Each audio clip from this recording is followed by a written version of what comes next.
नमस्कार। मैं डॉक्टर मनोज कुमार त्यागी, सहायक आचार्य शिक्षा शास्त्र विभाग, महात्मा गांधी काशी विद्यापीठ, वाराणसी, उत्तर प्रदेश से। आज का हमारा जो चर्चा का विषय है वह हमारे विभाग के एमएड और बीएड छात्रों से संबंधित है। विशेष रूप से बीएड फर्स्ट सेमेस्टर के विद्यार्थियों के लिए course code 101 perspective in sociological and philosophical basis of education इससे संबंधित है। उसमें भी खास करके फिलॉसफी का जो पार्ट है, दर्शन का जो पार्ट है, उस पर मैं चर्चा करूँगा। सबसे पहले हम चर्चा करते हैं कि दर्शन से क्या तात्पर्य है। Meaning of philosophy. Meaning of philosophy की जब हम बात करते हैं तो प्रोफेसर लक्ष्मीकांत के ओड अपनी किताब शिक्षा की दार्शनिक पृष्ठभूमि में बड़ा सुंदर चित्रण करते हुए लिखते हैं कि दर्शन शब्द जो है इसकी उत्पत्ति संस्कृत के दृश्य धातु से हुई है, जिसका अर्थ होता है देखना। दृश्यते यथार्थ तत्व मनेन, अर्थात जिसके द्वारा यथार्थ तत्व की अनुभूति होती हो वही दर्शन है। जिसके द्वारा यथार्थ तत्व की अनुभूति होती हो उसे हम दर्शन कहते हैं।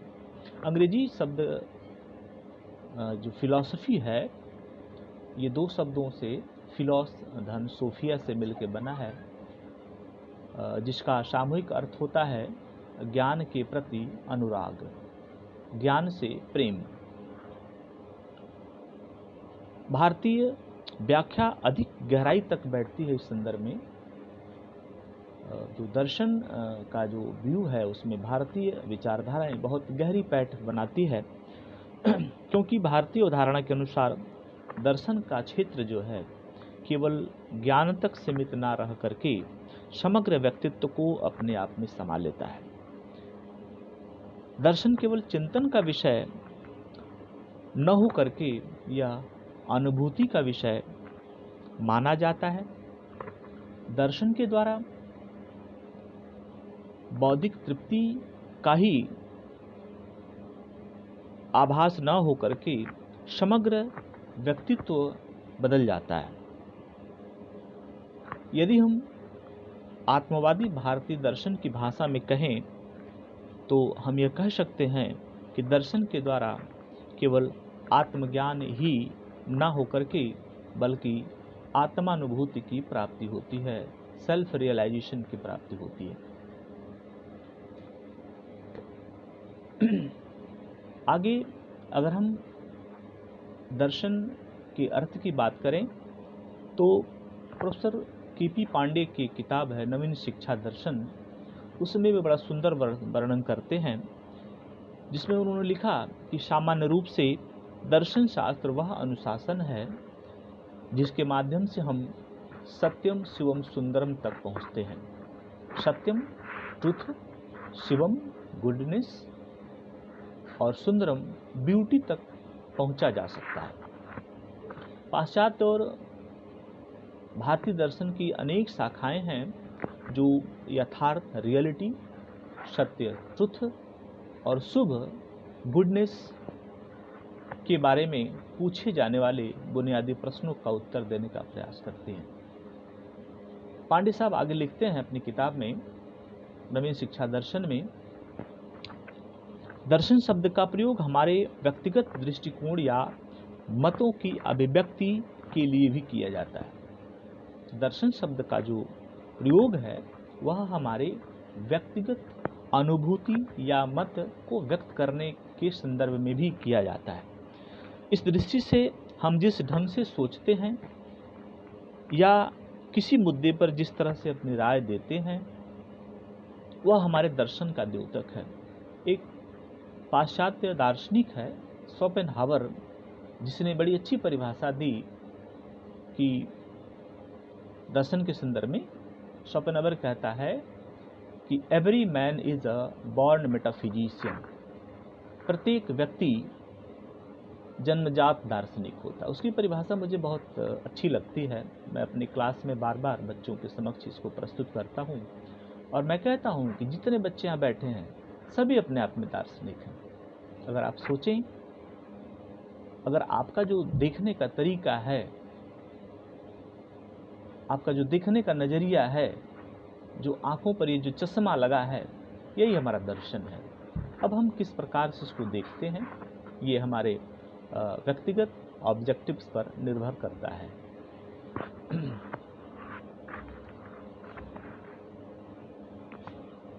आधुनिक दर्शन शास्त्र के अंतर्गत किसी भी प्रत्यय धारणा का आलोचनात्मक विश्लेषण प्रस्तुत करना इसका उद्देश्य होता है। जैसा कि मैं बताएं कि दर्शन के दो रूप हमारे समक्ष दिखाई देते हैं, एक तो परंपरागत दर्शन, दूसरा आधुनिक दर्शन। तो जो आधुनिक दर्शन है वह जो है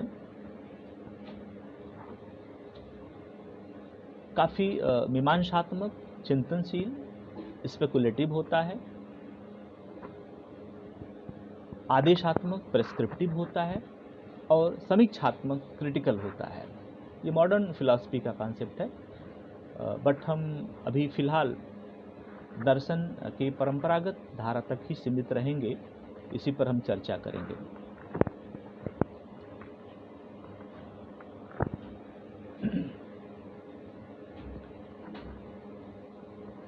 परंपरागत दर्शन की शुरुआत अगर हम कहें, खासकर भारतीय दृष्टिकोण से देखा जाए, तो ऐसा कहा जाता है कि भारतीय दर्शन की जो शुरुआत है वह असंतोष से होती है। यह बात भी एल के वुड अपनी किताब में लिखते हैं कि दर्शन का जो प्रारंभ है, जो प्रारंभिक बिंदु है, वह असंतोष से होती है। भारतीय दर्शन के दृष्टिकोण से यदि देखा जाए तो जैन, बौद्ध, चारवाक, ये जो नास्तिक दर्शन कहे जाते हैं, ये कहीं न कहीं वर्तमान व्यवस्था से इनके अंदर असंतोष था और उस असंतोष की अभिव्यक्ति करने में एक नया दर्शन या नई फिलॉसफी की उत्पत्ति इन्होंने की। तो प्रिय साथियों, एक चीज़ और बहुत महत्वपूर्ण बात मुझे समझ में आती है कि भारतीय दर्शन में अभिव्यक्ति की स्वतंत्रता प्राचीन काल से ही बनी हुई है और अभिव्यक्ति की स्वतंत्रता के ही कारण भारतीय दर्शन में आस्तिक दर्शन के खिलाफ एक नास्तिक दर्शन भी अपने विचारों, अपने सिद्धांतों को अभिव्यक्त करते हुए आगे आता है और एक आलोचनात्मक, जिसे मैंने कहा क्रिटिकल अप्रोच भारतीय दर्शन में दिखाई देता है। अब हम बात करेंगे कि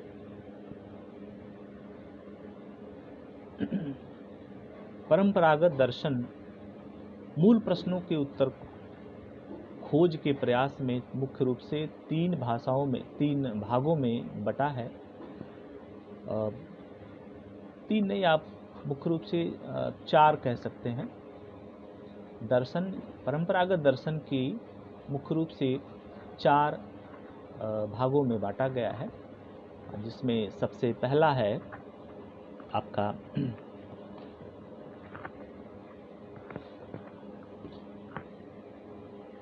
तत्वमीमांसा, जिसको हम एपिस्टेमोलॉजी कहते हैं। दूसरा है ज्ञान मीमांसा, जिसको हम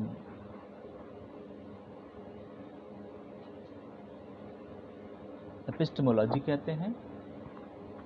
और तीसरा है मूल्य मीमांसा, जिसको हम एक्सियोलॉजी कहते हैं। और चौथा है लॉजिक जिसको हम तर्कशास्त्र कहते हैं। इस प्रकार हम लोगों ने देखा कि दर्शन की जो परंपरागत दर्शन मुख्य रूप से 4 भागों में बटा हुआ है। तत्व मीमांसा, मेटाफिजिक्स, ज्ञान मीमांसा एपिस्टेमोलॉजी, मूल्य मीमांसा एक्जियोलॉजी और तर्कशास्त्र लॉजी। मुख्य रूप से अगर हम देखें तो तत्व मीमांसा का जो विषय है वह है कि व्हाट इज द रियलिटी, यथार्थ क्या है।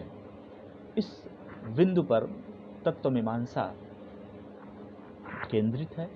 ज्ञान मीमांसा, इसका जो विषय है व्हाट इज द ट्रुथ, सत्य क्या है। What is the nature of truth, सत्य का स्वरूप क्या है। इन विषयों पर ज्ञान मीमांसा अपना विचार केंद्रित करता है। तीसरा जो भाग है मूल्य मीमांसा, ये मूल्य मीमांसा मुख्य रूप से व्हाट इज द गुड, अच्छा क्या है। गुड, अच्छा क्या है, व्हाट इज द गुड। और गुड, अच्छे का मापदंड क्या है, इस पर बातें करता है। 2 शब्द और आता है, एक आता है एथिक्स जिसे हम आचार मीमांसा कहते हैं, एक आता है सौंदर्य मीमांसा जिसको हम एस्थेटिक्स कहते हैं। मित्रों, एथिक्स और एस्थेटिक्स, नीति शास्त्र और सौंदर्य मीमांसा, ये दोनों मूल्य मीमांसा के पार्ट हैं। इसको आप उपशाखा कह सकते हैं मूल्य मीमांसा के। कहीं कहीं कुछ किताबों में आपको एथिक्स या सौंदर्य, एथिक्स नीति शास्त्र और सौंदर्य मीमांसा, इन दोनों को मूल्य मीमांसा की एक शाखा के रूप में प्रस्तुत किया, जबकि ऐसा है नहीं। आचार मीमांसा, सौंदर्य मीमांसा, यह दोनों मूल्य मीमांसा की उप शाखाएं हैं। इसलिए हम इसके अंदर इसको डिस्कस करेंगे, एक छोटा सा डिस्कस इस पर भी होगा। आगे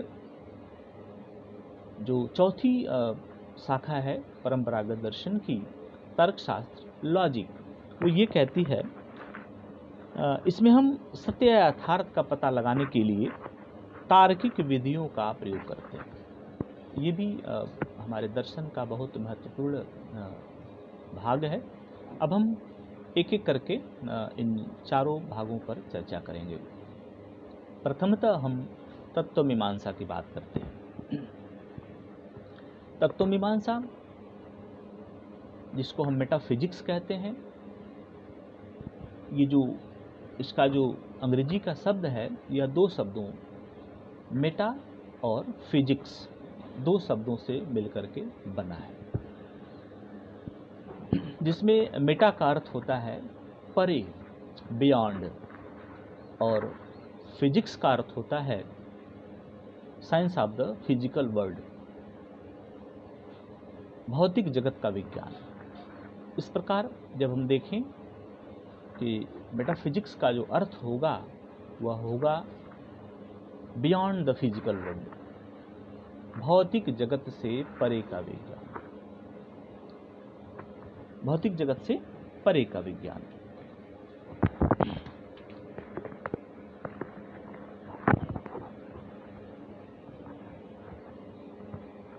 एक चीज, तत्व मीमांसा यथार्थ की प्रकृति की समस्या का समाधान खोजता है। यह ऐसे प्रश्नों का उत्तर की तलाश करता है जैसे कि अस्तित्व की अपने में ही प्रकृति क्या है, अस्तित्व की प्रकृति क्या है, what is the nature of existence.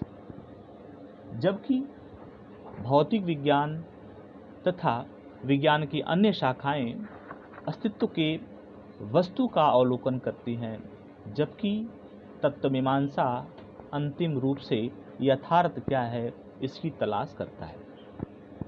बहुत बार दार्शनिक लेखन में एक शब्द और आता है जिसको हम सत्ता मीमांसा कहते हैं, ओंटोलॉजी कहते हैं। ओंटोलॉजी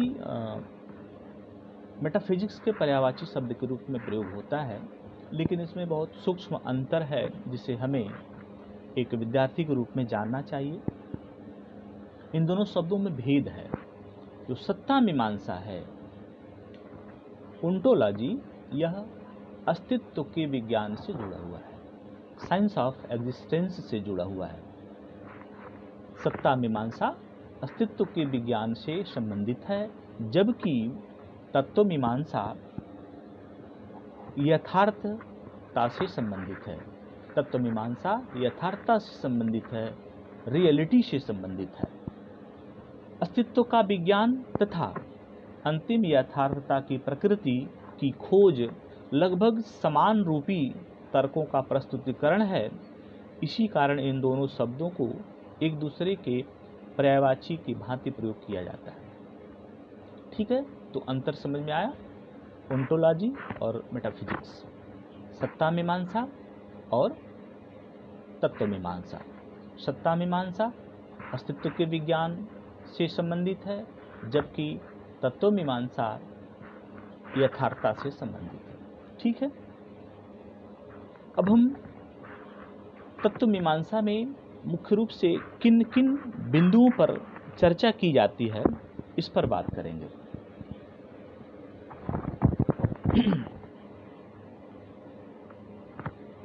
मुख्य रूप से 6 बिंदु हैं जिस पर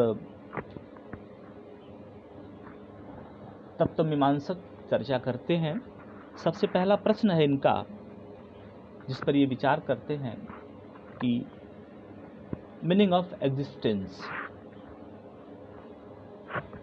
meaning of existence are ontology. अस्तित्व या सत्ता मीमांसा का अर्थ। तो अस्तित्व या सत्ता से क्या तात्पर्य है? सबसे पहला प्रश्न तत्व मीमांसक करता है उसका कि अस्तित्व में रहने से क्या तात्पर्य है। इन सवालों, यह सवाल सहस्त्रों वर्षों से चर्चा का विषय बना हुआ है और प्रत्येक दर्शन या संप्रदाय अपने अपने ढंग से इस प्रश्न का उत्तर देता है कि अस्तित्व में रहने से क्या तात्पर्य है। अगर देखा जाए तो यथार्थवाद, जिसको हम रियलिज्म कहते हैं, यथार्थवाद कहता है कि अस्तित्व में रहने से तात्पर्य देश और काल की परिधि में होना ही है। देश काल की परिधि में नहीं है तो अस्तित्व नहीं माना जाएगा। लेकिन इसके विपरीत जो विचारवादी दर्शन है वह इसका प्रश्न देते हुए कहता है कि अस्तित्व को हम किसी भी देश काल की परिधि में नहीं बांध सकते। यह मैटर, पदार्थ, देश, स्पेस, काल और टाइम, यह पदार्थ, देश काल, मैटर, स्पेस एंड टाइम से स्वतंत्र है, फ्री है। अस्तित्व जो है इस सीमा के दायरे में नहीं होता। एक और दार्शनिक विचारधारा है प्रयोजनवाद, प्रैग्मैटिज्म। ये कहता है अस्तित्व में होने से मतलब ये अस्तित्व, चूंकि अस्तित्व को परिभाषित नहीं किया जा सकता, इसलिए यह जो है कहता है कि चूंकि अस्तित्व हर क्षण बदलता रहता है, अस्तित्व क्या है, परिवर्तनशील है, इसलिए इसको हम परिभाषित ही नहीं कर सकते।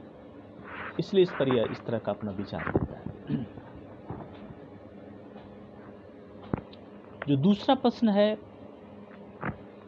तत्व मीमांसा का, कि वो कहता है कि नेचर ऑफ मैन, मानव की प्रकृति क्या है। मानव की प्रकृति क्या है।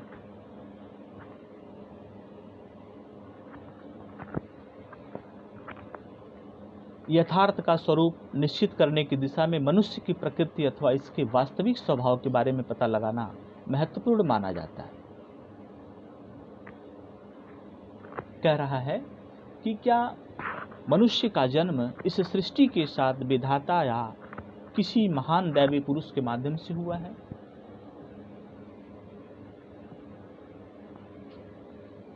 या वह उत्तरोत्तर विकास का परिणाम है। तो जो मानव का जो प्रकृति है मानव की, वो कैसी है, उसको हम दैवी कहें या उसकी मूल प्रवृत्ति दुष्टता की है। मानव मन ही सब कुछ है या शरीर पूर्ण रूप से इसके अधीन है। मन ही सब कुछ है या मानव शरीर इसके अधीन है। इसी प्रकार अन्य प्रश्नों की खोज जो है इसमें की जाती है। मनुष्य की प्रकृति के संदर्भ में पांडे साहब लिखते हैं, प्रोफेसर के.पी. पांडे जी, कि मनुष्य का जन्म इस सृष्टि के साथ विधाता या महान दैवी पुरुष के माध्यम से हुआ है, अथवा मनुष्य ने इस सृष्टि में क्रमशः विकास की अवधारणाओं से गुजरता हुआ अपने वर्तमान स्वरूप को प्राप्त किया है। मनुष्य का वास्तविक स्वरूप उसका मन है अथवा शरीर या आत्मा या इन दोनों? क्या मानव का वास्तविक स्वरूप उसका मन है या शरीर है या आत्मा अथवा ये तीनों? ज्ञातव्य है कि दर्शन के द्वारा इन प्रश्नों का अंतिम तथा निश्चयात्मक उत्तर नहीं मिलता। तो मनुष्य का जो प्रकृति है इस पर भी तत्वमीमांसा विचार करता है। जो तीसरा महत्वपूर्ण बिंदु है जो तत्वमीमांसा के अंतर्गत आता है वह है फ्री विल एंड डिटर्मिनिज्म, संकल्प स्वातंत्र या नियतत्ववाद। संकल्प स्वातंत्र या नियतत्ववाद। तत्वमीमांसा हमारी इच्छा संबंधी समस्याओं पर भी चिंतन करता है। क्या मानव अपने जीवन में विकल्प चुनने के लिए स्वतंत्र है, फ्री है, जिसको हम अनियतत्ववाद बोलते हैं, इनडिटर्मिनिज्म कहते हैं? क्या मानव कुछ मूल नियमों के अधीन है जिनके ऊपर इसका कोई नियंत्रण नहीं है? नहीं। क्या मानव कुछ नियमों के अधीन है जिनके ऊपर इसका कोई नियंत्रण नहीं है?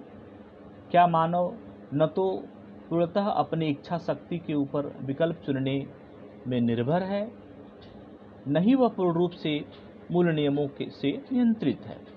इसमें मुख्य रूप से तीन बातें आती हैं फ्री विल एंड डिटर्मिनिज्म में। एक बात तो डिटर्मिनिज्म है, नियतत्ववाद। क्या हमारी नियति है कि हम किसी नियमों के अधीन हों, नियतत्ववाद, डिटर्मिनिज्म, या हमारा मन विकल्प चुनने के प्रति स्वतंत्र है, इनडिटर्मिनिज्म और नियतत्ववाद। जब हम कहते हैं कि हमारा मन स्वतंत्र है तो वह डिटर्मिनिज्म के क्या है? विपरीत है, इनडिटर्मिनिज्म है, अनियतत्ववाद है। तो दो चीजें, एक तो नियतत्ववाद, दूसरा अनियतत्ववाद, डिटर्मिनिज्म, इनडिटर्मिनिज्म। अगर मनुष्य का मन विकल्प चुनने के प्रति स्वतंत्र है तो उसको क्या कहेंगे आप? इनडिटर्मिनिज्म। अगर वह किसी नियमों के अधीन है तो डिटर्मिनिज्म। नियति है उसकी ऐसी उसकी नियति है, नियतत्ववाद, नियतिवाद, डिटर्मिनिज्म। तो ऐसे क्या मनुष्य का मन जो है स्वतंत्र है या किसी नियम के अधीन है? हमारे पूर्वजों ने कुछ नियमों का निर्माण किया है और वह निरंतर अनुभव की परिणति रही है। उन नियमों के माध्यम से मानव समाज सुचारू रूप से संचालित हो सके और मानव मन उन नियमों के अधीन ही होगा, उसके बियॉन्ड नहीं होगा। ये नियतत्ववाद है, डिटर्मिनिज्म है। दो शब्द और आते हैं इस संदर्भ में। एक आता है आत्मनीय तत्व, जिसको सेल्फ डिटर्मिनिज्म बोलते हैं, आत्म तत्ववाद। कभी कभी मनुष्य मानव मन स्वतंत्र भी नहीं होता और न ही वह किसी नियम के अधीन होता है, बल्कि वह आत्मनियंत्रित होता है, सेल्फ डिटर्मिनिज्म पर विश्वास करता है। एक शब्द और आता है जिसको हम लोग फैटलिज्म कहते हैं, भाग्यवाद। मानव मन कभी स्वतंत्र होता है, तो कभी नियम के अधीन होता है, तो कभी सेल्फ डिटर्मिनिज्म के अधीन होता है, आत्मनियंत्रण के अधीन होता है, तो कभी कभी वो भाग्यवादी होता है, भाग्य पर विश्वास करता है। ऐसा करें जो भाग्य में होगा देखा जाए, ऐसी लोग सोचते हैं अक्सर। तो एक भाग्यवाद भी इसके अंतर्गत आता है। तो 4 बिंदु पर हम लोगों ने डिस्कस किया। फ्री विल एंड डिटर्मिनिज्म में संकल्प स्वातंत्र और नियतत्ववाद में 4 बिंदु पर हमने डिस्कस किया। पहला नियतत्ववाद, डिटर्मिनिज्म, जो किसी नियम के अधीन होता है, मानव मन इसके अंतर्गत मानव मन नियम के अधीन होता है। इनडिटर्मिनिज्म, अनियतत्ववाद, इसके अंतर्गत मानव मन पूर्ण रूप से स्वतंत्र होता है। सेल्फ डिटर्मिनिज्म, मानव मन न ही स्वतंत्र होता है, न ही किसी नियम के अधीन होता है, बल्कि वह आत्मनियंत्रित होता है। वह जो है सेल्फ डिटर्मिनिज्म पर विश्वास करता है। चौथा जो बिंदु है फैटलिज्म, भाग्यवाद के अंतर्गत मानव मन न ही स्वतंत्र होता है, न ही किसी नियम के अधीन होता है और न ही आत्मनियंत्रित होता है, बल्कि वह भाग्यवादी होता है और अपने भाग्य पर ज़्यादा विश्वास करता है। तो तीसरा 3 बातें हम लोगों ने अभी तक डिस्कस किया। पहला क्या देखा कि मीनिंग ऑफ एग्जिस्टेंस, अस्तित्व का अर्थ। दूसरा नेचर ऑफ ह्यूमन, मानव की प्रकृति क्या थी। तीसरा बिंदु था फ्री विल एंड डिटर्मिनिज्म, संकल्प स्वातंत्र या नियतत्ववाद। चौथा बिंदु है ब्रह्मांडवाद, ब्रह्मांड विज्ञान, जिसको हम कोस्मोलॉजी कहते हैं। ब्रह्मांड विज्ञान का जो मुख्य विषय है वह यह है कि इसके अंतर्गत संपूर्ण सृष्टि या सृष्टि के स्वभाव के बारे में हम अध्ययन करते हैं। हमारे ब्रह्मांड की उत्पत्ति कैसे हुई, इसकी संरचना कैसे हुई, इसका मानव से क्या संबंध है, क्या इसको किसी महापुरुष या किसी ईश्वरीय सत्ता ने बनाया है या उत्तरोत्तर यह एक विकास का परिणाम है। तो जो कोस्मोलॉजी है, ब्रह्मांड विज्ञान है, वह ब्रह्मांड की उत्पत्ति, उसकी प्रकृति, उसका मानव से क्या संबंध है, इस प्रकार के प्रश्नों पर विचार करती है।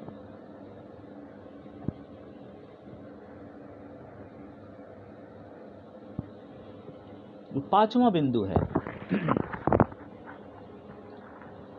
जिसको हम कहते हैं नेचर ऑफ गॉड और अल्टीमेट रियलिटी, ईश्वर या अंतिम यथार्थता की प्रकृति। ईश्वर या अंतिम यथार्थता की प्रकृति। यथार्थ का पता लगाते समय यह बात भी महत्वपूर्ण बन जाती है कि मनुष्य और संपूर्ण सृष्टि का रचयिता कौन है, अल्टीमेट रियलिटी कौन है, जिसको हम ईश्वर भी कहते हैं, गॉड भी कहते हैं। यथार्थ का पता लगाते समय प्रश्न यह भी उठता है कि मनुष्य या इस संपूर्ण संसार का रचयिता कौन है, क्या उसे कोई दैवी पुरुष माना जाए, या इत्यादि। इस प्रकार की महाशक्ति को ईश्वर की संज्ञा कभी कभी दी जाती है। जैसे मैंने कहा ना, ईश्वर या अंतिम यथार्थता, वह अंतिम who is the responsible of create of the world, विश्व की रचना के लिए कौन उत्तरदायी है। अगर किसी दैवी शक्ति ने इस ब्रह्मांड की रचना की है, इस मनुष्य और इस संसार की रचना की है, तो क्यों की है, उसका कोई प्रयोजन होगा या ऐसे ही होगा। आगे बात करेंगे कि अल्टीम जो सत्य है, अंतिम यथार्थता को जांचने के लिए हमारे समक्ष 5 दृष्टिकोण हैं, जिसमें सबसे पहला है एथेइज्म, निरीश्वरवाद। मनुष्य या सृष्टि की रचना के संदर्भ में निरीश्वरवाद एथेइज्म कहता है कि यह कहता है कि किसी ईश्वर या रचयिता की कल्पना करना बेकार, यह किसी भी प्रकार के ईश्वर या रचयिता की कल्पना के विरुद्ध है। एथेइज्म, निरीश्वरवाद। दूसरा थेइज्म, ईश्वरवाद। ये कहता है कि इस संसार के या मनुष्य का निर्माण ईश्वरीय सत्ता के माध्यम से है। मनुष्य और उसकी सृष्टि का रचयिता, विधाता कोई व्यक्तिगत महापुरुष है जिसकी इच्छा से सारा कार्यकलाप संचालित होता है। तो जो थेइज्म है, ईश्वरवाद है, वह ईश्वर के प्रति अटूट आस्था रखता है, अटूट आस्था रखता है। तीसरी जो विचारधारा है वो है देइज्म, तटस्थेश्वरवाद जिसको बोलते हैं, तटस्थेश्वरवाद, देइज्म। ये कहते हैं, यह विचारधारा कहती है कि मनुष्य व सृष्टि की रचना ईश्वरीय है, ईश्वर ने की, लेकिन वर्तमान में वह क्या है, तटस्थ है, न्यूट्रल है। वह सृष्टि की रचना तो किया, लेकिन आज की स्थिति में वो तटस्थ है, मौन है, उदासीन है। एक गाना बड़ा सुंदर मुझे लगता है, मैं कभी कभी कक्षाओं में भी इसका जिक्र करता हूँ। कभी प्रदीप जी ने लिखा कि देख तेरे संसार की हालत क्या हो गई भगवान, कितना बदल गया इंसान, कितना बदल गया इंसान। सूरज न बदला, चांद न बदला, ना बदला रे आसमान, कितना बदल गया इंसान। कभी प्रदीप ईश्वर से पूछते हैं कि प्रभु, आपने जिस संसार की रचना की, आज देख लीजिए कितना बदल गया इंसान। इस इंसान को प्रकृति और ईश्वर की एक भी प्रतिशत चिंता नहीं है और अपनी धुन में जिए जा रहा है, प्रकृति का बड़े पैमाने पर दोहन कर रहा है, ईश्वर के प्रति अनास्था इसके अंदर भरपूर भरती जा रही है। तो प्रदीप की लाइन मुझे बड़ी अच्छी लगती है। ये वाद कहीं न कहीं आपके देइज्म या तटस्थेश्वरवाद की तरफ ले जाती है कि इस मनुष्य और सृष्टि की रचना ईश्वर ने तो की, लेकिन वर्तमान में वह क्या है, तटस्थ है, छोड़ दिया अपने सहारे। अब देखो संसार को, मानो तुम्हारे ऊपर संपूर्ण जिम्मेदारी इस संसार की है। आगे अगर तुम अच्छा करोगे तो ज़्यादा दिन तक सुखी रहोगे, अगर अच्छा नहीं करोगे तो फिर तुम जाओगे। अगली जो विचारधारा है, चौथी, जो अल्टीमेट रियलिटी या अंतिम यथार्थता के संदर्भ में प्रश्नों के उत्तर देती है, वह है सर्वेश्वरवाद, पंथेइज्म। सर्वेश्वरवाद कहता है इस धारणा के अंतर्गत ईश्वर तथा सृष्टि समानार्थक है और सभी प्राणियों में भगवान है और वही सब कुछ है। ये धारणा जो है ईश्वर और सृष्टि को समानार्थक मानती है और कहती है कि सभी प्राणियों में भगवान विद्यमान है। एक उक्ति है, काफी प्रचलित है, घट घट में भगवान, घट घट में भगवान, कण कण में भगवान। ये विचारधारा इसी विचारधारा की देन है। घट घट में भगवान, कण कण में भगवान। सूक्ष्म से सूक्ष्म कण भी अगर हमारे सामने मौजूद है तो उसमें भी भगवान विद्यमान है। ये जो पंथेइज्म है, सर्वेश्वरवाद है, ईश्वर का रूप बहुत बृहद रूप से मानता है। अंतिम जो विचारधारा है अंतिम यथार्थता के संदर्भ में, ईश्वर के संदर्भ में, वह है बहुदेववाद, पॉलीथेइज्म। यह विचारधारा, इसके अनुसार ईश्वर एक नहीं बल्कि अनेक है। तो इस तरह से हम लोगों ने देखा कि अल्टीमेट रियलिटी और ईश्वर का जो स्वरूप है वह विभिन्न दृष्टिकोण से विभिन्न विचारधाराएं उसको देखने का प्रयास करती हैं। अंतिम जो प्रश्न है तत्व मीमांसा का, जिस पर वो अक्सर विचार करती है, वह है टेलियोलॉजी, प्रयोजन मूलकता जिसको बोलते हैं। प्रयोजन मूलकता बड़ा बेसिक सवाल है। इसमें भी प्रयोजन मूलकता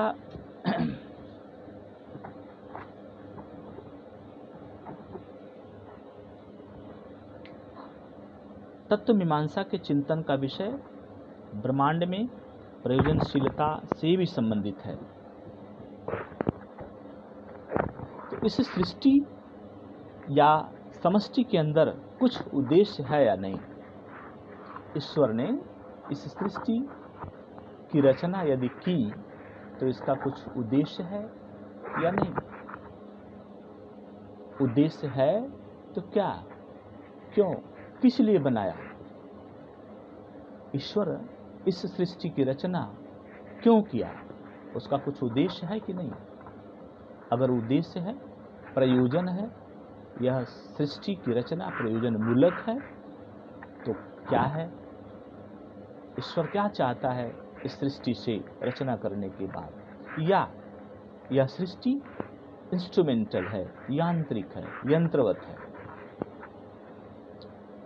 इस सृष्टि की रचना की गई है या यह यांत्रिक है, इंस्ट्रूमेंटल है, यंत्र के समान निरंतर विकसित होते हुए आज इस रूप में पहुंचा है? क्या इसका इस सृष्टि की रचना की गई है या यह निरंतर उत्तरोत्तर विकास का परिणाम है? इंस्ट्रूमेंटल है, यांत्रिक है, यंत्रवत चला आ रहा है, और इस आज जो इसका बृहद रूप है यह हमारे सामने यंत्रवत दिखाई दे रहा है। क्या ऐसा है? यदि ऐसा नहीं है, ईश्वर ने सृष्टि की रचना की है, अंतिम यथार्थता, अंतिम यथार्थ ने इसकी रचना करी है, अल्टीमेट रियलिटी ने इस संसार की रचना की है, तो क्यों? इसका प्रयोजन क्या है? इसका मूल उद्देश्य क्या है?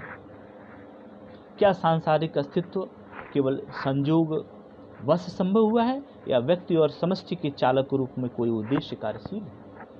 कोई उद्देश्य कार्यशील है? ऐसे प्रश्न उद्देश्यवाद या हम कहें प्रयोजन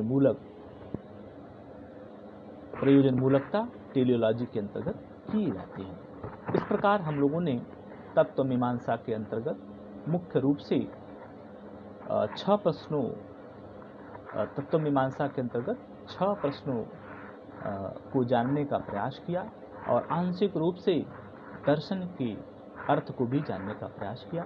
यदि यह हमारा व्याख्यान अच्छा लगे तो हमें आप लोग फीडबैक अवश्य दीजिएगा। इसी के साथ सबको सुप्रभात, नमस्कार, जय हिंद।